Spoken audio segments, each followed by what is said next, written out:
যতই ভাবি যে ভাই এবার তো শেষ হয়ে গেছে, আর বোধহয় হবে না, আর ততই দেখি ধামাকার পর ধামাকা। ভাই সাব আলাদা লেভেলের খেলা হতে চলেছে, আলাদা লেভেলে। জিদ্দা কি 6 প্যাক নিয়ে আসবে এবার?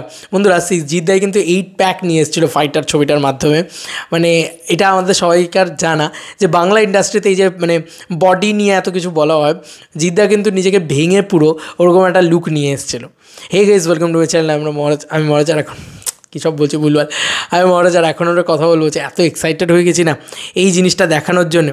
থ্যাঙ্কস টু কী বলবো, মানে অনেক মণ্ডল এসে পোস্ট করেছে আর কি। আমার মনে হলো যে না ভাই, এটাকে নিয়ে তো কথা বলা উচিত। এরকম হাইপ, এরকম ক্রেজ ন্যাচারালি দেখা যায় না। আমি তোমাদেরকে জাস্ট দেখাই একটু বিষয়টা। জিৎ ফ্যান ক্লাব বাংলাদেশ থেকে পোস্ট করা হয়েছে, যেটা যারা বলে বাংলাদেশে জিদ্দার ফ্যান বা পেজ বা কোনো ক্রেজ নেই, সেটাই কিন্তু দেখানোর এখন সময় এসছে। বন্ধুরা দেখো, জাস্ট এইটা কিন্তু পোস্ট করা হয় এবং দিস ইজ দ্য লুক জিদ্দার। কী লাগছে জিদ্দাকে, আমি একটু কাছে নিয়ে গিয়ে ভালো করে দেখানোর চেষ্টা করছি। ভাই সাব কী লাগছে জিদ্দাকে। এবং এটা কিন্তু আর একটা fan-made poster about rebel. Yes, এখানে কিন্তু পুরো খালি গায়ে জিদ্দাকে দেখতে পাচ্ছি আমরা, আর পেট প্যাকড আছে। তো হতে পারে জিদ্দা কিন্তু আবারও একটা রিবুট ভার্সনে এলেন রেবেলে। এটা সব কিছুই দেখো, এখন তো কোনোভাবেই অফিসিয়ালি অ্যানাউন্সমেন্ট আসেনি। তো এরম ধরনের ফ্যানমেড পোস্টারগুলো এলে নানান ধরনের আলোচনা আমি করতে চাইছি। সে কারণে এটা আমার পার্সোনাল মানে ব্যক্তিগত ব্যাপার, সেই ব্যক্তিগত আনন্দ থেকেই করছি এবং জিদ্দাকে নিয়ে আনন্দ করতে চাই, তাই করছি। ঠিক আছে, পরিষ্কার ব্যাপার এটাই। তো আমরা হতেই পারে যে জিদ্দা হয়তো 6 প্যাক বা 8 প্যাক এরকম ধরনের আবার সেই ওই মাচো লুক এবং বিশাল মাস্কিউলার ফিগার ইত্যাদি ইত্যাদি নিয়ে জিদ্দা রেবেলের মাধ্যমে আসতে পারেন, হতেই পারে এটা। এবং এই পোস্টারটা এক কথায় কী বলবো, ঘ্যামা হয়েছে জানো তো। মানে রিয়েলি তুমি দেখো, সুপারস্টার জিৎ রেবেল লেখা রয়েছে।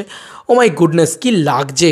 আর এটাতে কিন্তু ছেলে জিৎ বা এরকম একটা ছোটো যে ভার্সনটা থাকবে, বা রোবটিক জিৎ, এরকম কিছু যদি, আমি একটা প্রেডিকশান দিয়েছিলাম, স্টোরি প্রেডিকশান আমার মেন চ্যানেলে দেখতে পারো সেখানে। সেইটার কিন্তু কোথাও গিয়ে আমার মনে হচ্ছে যে একটা ছাপ কিন্তু দেখো, ফেসটা দেখলে বোঝা যাচ্ছে যে একদম হালকা হালকা বিয়ার্ড, ঠিক আছে, একটা চুলটাও ছোটো, আর তার সঙ্গে সঙ্গে বেশ একটা মানে ইয়াং ভাইবস রয়েছে। ঠিক আছে, তো ডবল রোল যদি থাকে আর কি রেবেলের ক্ষেত্রে, বা ট্রিপল রোল যদি থাকে, ট্রিপল রোলও থাকতে পারে রেবেলের ক্ষেত্রে। এবার যদি ট্রিপল রোল থাকে সেক্ষেত্রে এটা কিন্তু সবথেকে ইয়াংগেস্ট রোলটা হয়তো হলো।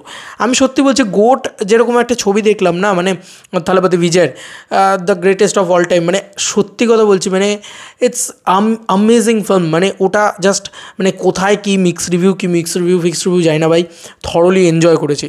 তো ওরকম ধরনের সিনেমা আমাদের এখানে হওয়া দরকার, আমাদের এখানে ওরকম মাস লেভেলের সিনেমা হওয়া দরকার, কিন্তু নট রাদার মানে ওটার কপি। তো ওরকম ভাইবসের একটা সিনেমা, ঠিক আছে, ওই ভাইবসটা কিন্তু দরকার। তো কোথাও কি রেবেল মানে সবথেকে বড় সিনেমা হতে চলেছে বাংলা কমার্শিয়াল সিনেমার।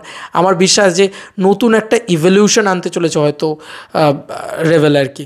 তো দারুণ দারুণ দারুণ, মানে রেবেল নামটাই কতটা পপুলার হয়ে গেছে না। এই পোস্টারটা আমার খুব ভালো লেগেছে। মানে আমি সত্যি বলছি, রোজ কী করে এত ভালো ভালো পোস্টার তৈরি হচ্ছে, এটা সবার আগে আমার প্রশ্ন।